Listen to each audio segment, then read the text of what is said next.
नमस्कार, मैं निशा ठाकुर और आप देख रहे हैं मेट्रो मुंबई। वक्त हो गया है टॉप 10 बुलेटिन का। तो आइए एक नजर डालते हैं मुंबई की 10 बड़ी खबरों पर। एक बहुत बड़ी खुशखबरी महाराष्ट्र वासियों और मुंबईकरों के लिए सामने आ रही है। 1 अप्रैल से कोरोना के संबंधित जितनी भी पाबंदियां अभी भी लागू है वो सभी हटाई जाएंगी। यहाँ तक कि बिना वैक्सीन के लोगों को लोकल ट्रेन में भी एंट्री मिलने की संभावना है।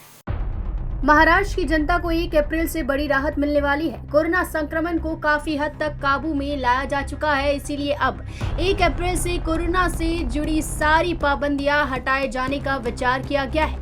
महाराष्ट्र में कोरोना संक्रमण बढ़ने के बाद आपदा प्रबंधन से जुड़े नियम लागू किए गए थे, लेकिन अब जब कोरोना संक्रमण पूरी तरह से नियंत्रण में है तो कोरोना प्रतिबंधों की अब कोई जरूरत नहीं है। वैसे तो काफी हद तक प्रतिबंध हटाए जा चुके हैं। School, theatres, mall, restaurant, park, office खोले जा चुके हैं और रोजमर्रा का व्यवहार लगभग कोरोना काल से पहले की तरह ही पटरी पर आना शुरू हो गया है, लेकिन अब भी कई प्रतिबंध कायम है। अब इनको भी हटा दिया जाएगा और राज्य में सारे काम पूरी तरह से कोरोना काल से पहले की तरह किए जाएंगे। ऐसे में मास्क लगाने के नियम और सोशल डिस्टेंसिंग को लेकर सरकार क्या फैसला लेती है, इसको लेकर महाराष्ट्र के स्वास्थ्य मंत्री राजेश टोपे ने अहम बात कही है। राजेश टोपे ने कहा, अन्य देशों में चौथी लहर आने की वजह से मास्क हटाने की बात फिलहाल हम नहीं कर सकते हैं, इसीलिए कोरोना टास्क फोर्स की बैठक के बाद प्रतिबंध हटाने से जुड़े फैसले लिए जाएंगे। लेकिन फिलहाल मास्क मुक्ति का विचार नहीं है, मास्क लगाना जनता के हित में ही है। राजेश टोपे ने आज दिए गए इस बयान के बाद ये साफ कर दिया है कि फिलहाल सरकार मास्क के नियमों को कायम रखेगी। देश और राज्य में भले ही कोरोना पर काबू पा लिया गया है, लेकिन दुनिया में चीन, दक्षिण कोरिया, अमेरिका, यूरोपीय देशों में कोरोना की चौथी लहर आ चुकी है।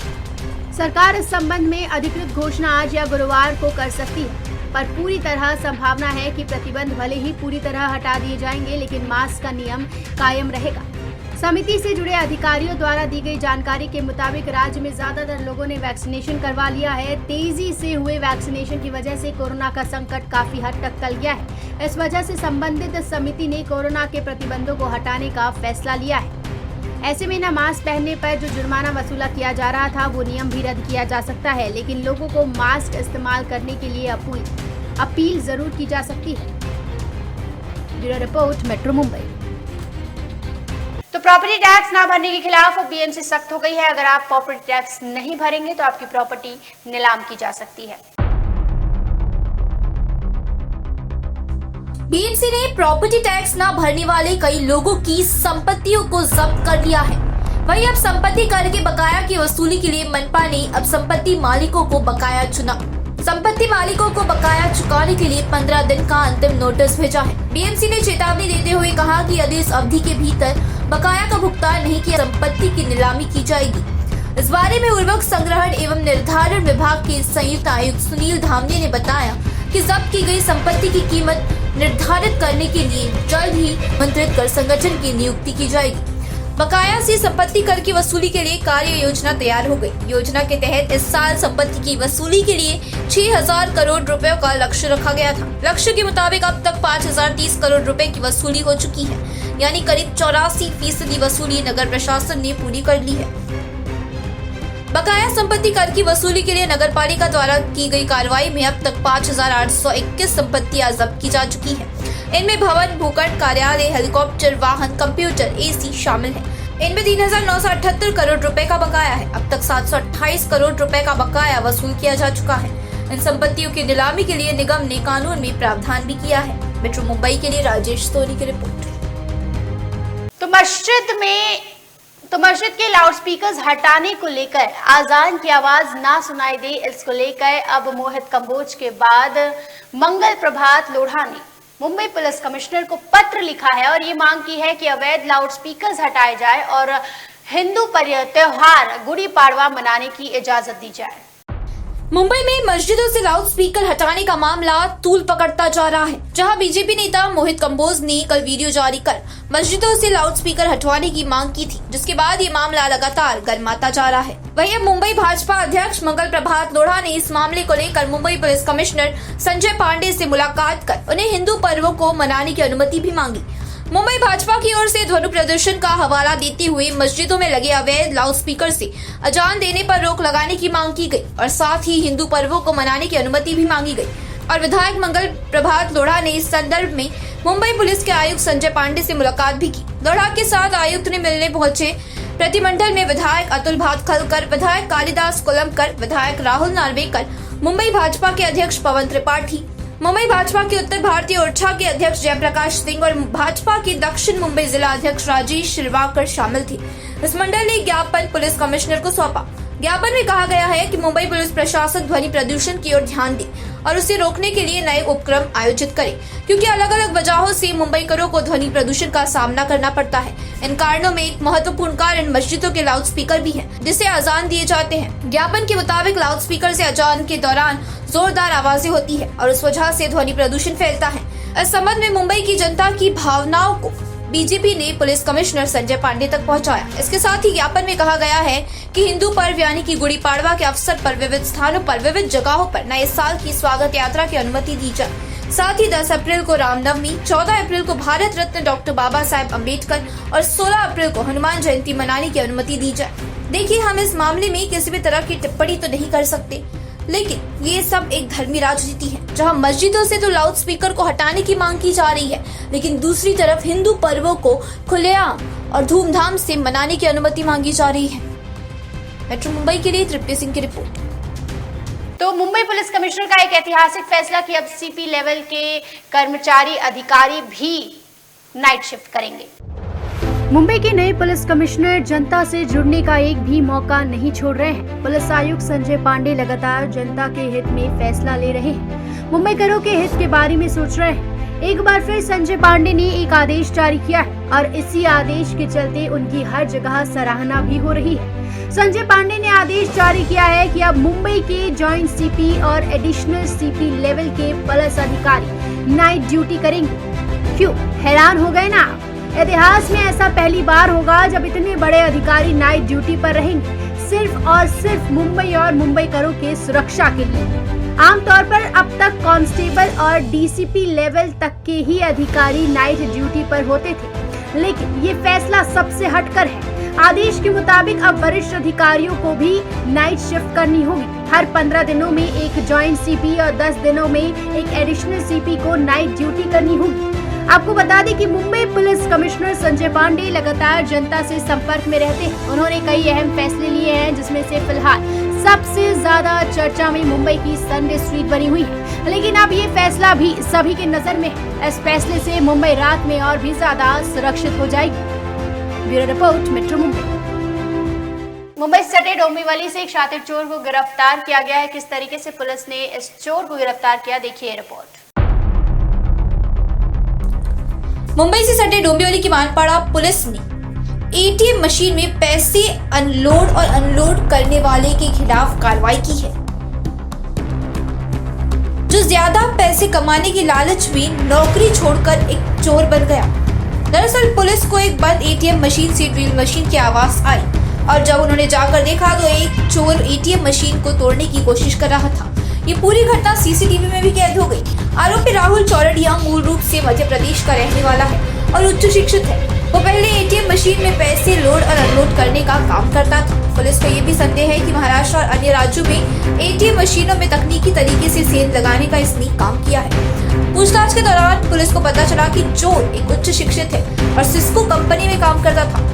मध्य प्रदेश निवासी 35 वर्षीय राहुल चौरडिया को एक ड्रिल मशीन, एक पेचकस, एक ग्रिप, एक कटर, एक होल्डर पेन और एक MCL सहित 14,300 रुपए की सामग्री के साथ गिरफ्तार किया गया। शनिवार रात 2 बजे मानपाड़ा सर्कल स्थित एक्सिस बैंक के एटीएम के शटर बंद कर दिए गए थे, लेकिन पुलिस को अंदर से आवाजें आ रही थी। शटर खटखटाने पर आवाजें बंद हो गई, जिसके बाद पुलिस का शक बढ़ गया। शटर खोलने पर पुलिस के सामने सारी सच्चाई आ गई। मानपाड़ा पुलिस स्टेशन के अंतर्गत दिनांक 27/3/2022 को रात को 2 बजे के दरमियान काटाई नाका है, उधर एक्सिस बैंक का जो एटीएम है, वहाँ एक एटीएम के अंदर कोई आदमी गलत हरकत करते हुए हमारे API 1 में और API पार्टी इनको नज़र में आया, तो उन्होंने उनको हटकाया। तो हटकने के बाद उन्होंने कुछ उसके पोजीशन में कुछ एटीएम तोड़ने के कुछ सामान मिला है, उसमें एक कटर है और स्क्रू ड्राइवर, ऐसे बहुत से चीज़ें जो एटीएम तोड़ के पैसा निकलने वाली चीज़ उनके पास प्राप्त हुआ है। इसके पहले उसने एटीएम में जो पहला काम करता था, इसलिए उसको ये एटीएम के बारे में पूरा नॉलेज था, तो इसके बारे में उसने ऐसे गुने और कई किए होंगे, ये बाबत उसकी तहकीकात चालू है। विच मुंबई के लिए सुनील शर्मा की रिपोर्ट।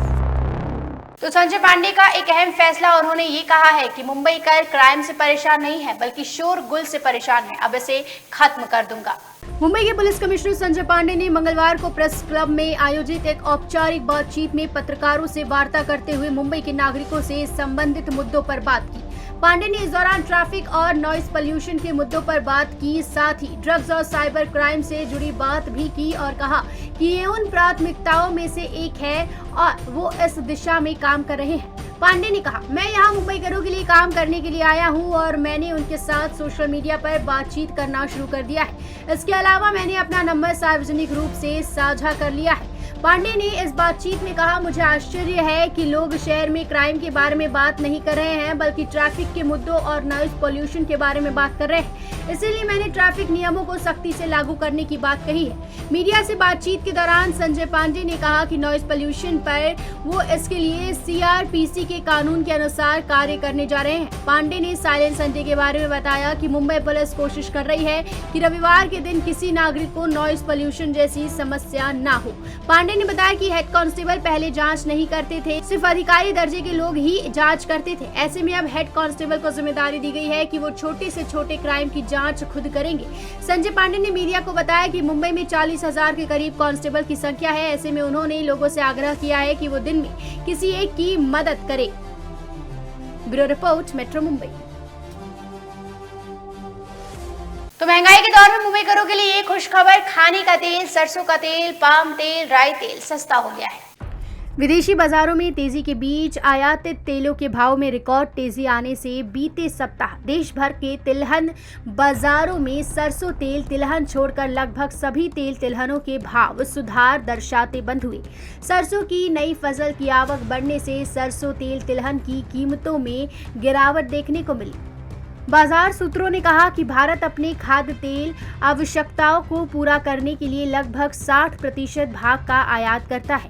यूक्रेन और रूस के बीच बढ़ते भूराजनीतिक तनावों के कारण अन्य महत्वपूर्ण वस्तुओं के अलावा खाद्य तेलों की आपूर्ति प्रभावित होने की आशंका से इन तेलों के दाम मजबूत हुए हैं।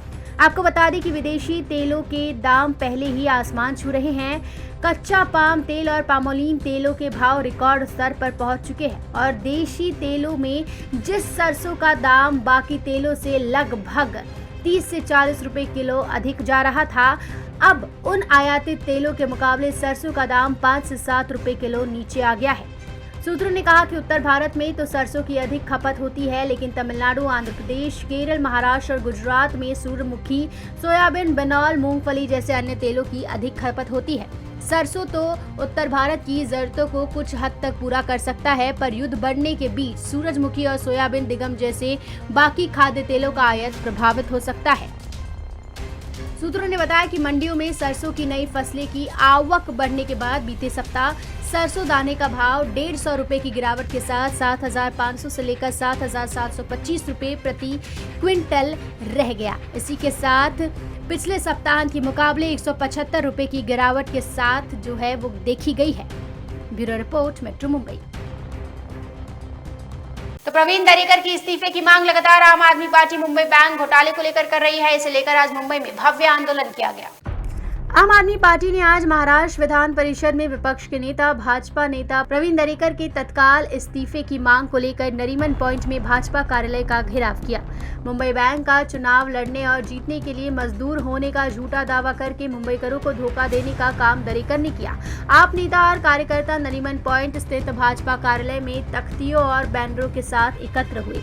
प्रवीण दरेकर ने भाजपा के खिलाफ नारेबाजी की। दरेकर ने मुंबई बैंक चुनाव के लिए खुद को दिहाड़ी मजदूर बताया और सहकारी समिति के अध्यक्ष के रूप में कार्य किया।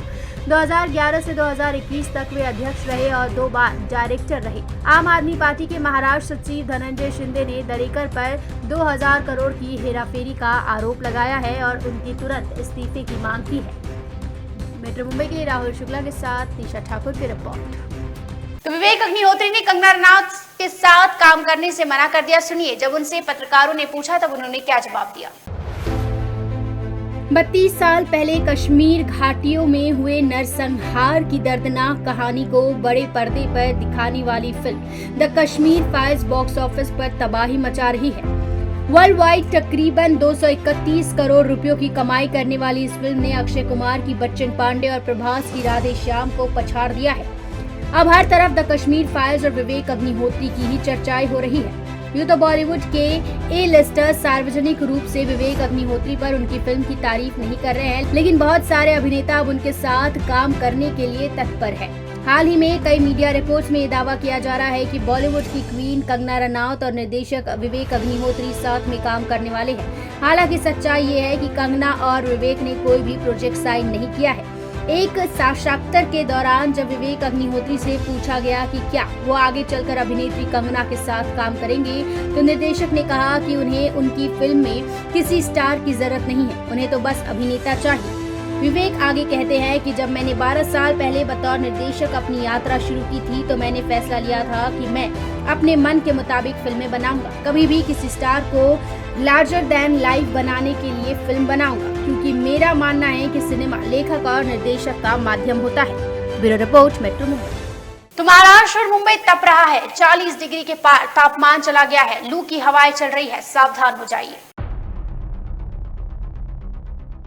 भारत के मौसम विभाग ने कहा था कि सूरज का यूवी इंडेक्स खतरनाक स्तर पर पहुंचने के साथ ही सूरज की अल्ट्रा वायलेट किरणों की तीव्रता बढ़ेगी, जिसके कारण मौसम गर्म होगा। वहीं नागरिकों को काफी असुविधा होगी। इस बीच उत्तर महाराष्ट्र के जलगांव जिले में लू चल रही है। तापमान के 42 डिग्री तक पहुंचने से आम लोगों को मुश्किल हो रही है। वहीं जिले में एक किसान की लू लगने से मौत हो गई। किसान जितेंद्र माली हीट स्ट्रोक की चपेट में आ गया और हीट स्ट्रोक से उसकी मौत हो गई। किसान जितेंद्र माली रोज की तरह अपने खेत में गया हुआ था। दिन भर काम करने के बाद उनकी तबीयत खराब होने लगी और उन्हें अस्पताल ले जाया गया। हालांकि इलाज के पहले जितेंद्र माली की मौत हो गई। चिकित्सा सूत्रों ने बताया कि उसकी मौत हीट स्ट्रोक से हुई। आपको बता दें कि महाराष्ट्र में गर्मी का प्रकोप लगातार बढ़ते जा रहा है। आलम यह है कि प्रदेश के कई जिलों में तापमान 40 डिग्री सेल्सियस को पार कर चुका है। वहीं लगातार बढ़ती गर्मी के कारण आम आदमी बहुत ज्यादा परेशानियों का सामना कर रहा है। मेट्रो मुंबई के लिए राजेश सोनी की रिपोर्ट। तो ये थी मुंबई की 10 बड़ी खबरें और आप देख रहे थे टॉप 10 बुलेटिन। रोज रात में देखिए मुंबई की टॉप 10 बुलेटिन सिर्फ मेट्रो मुंबई पर। धन्यवाद।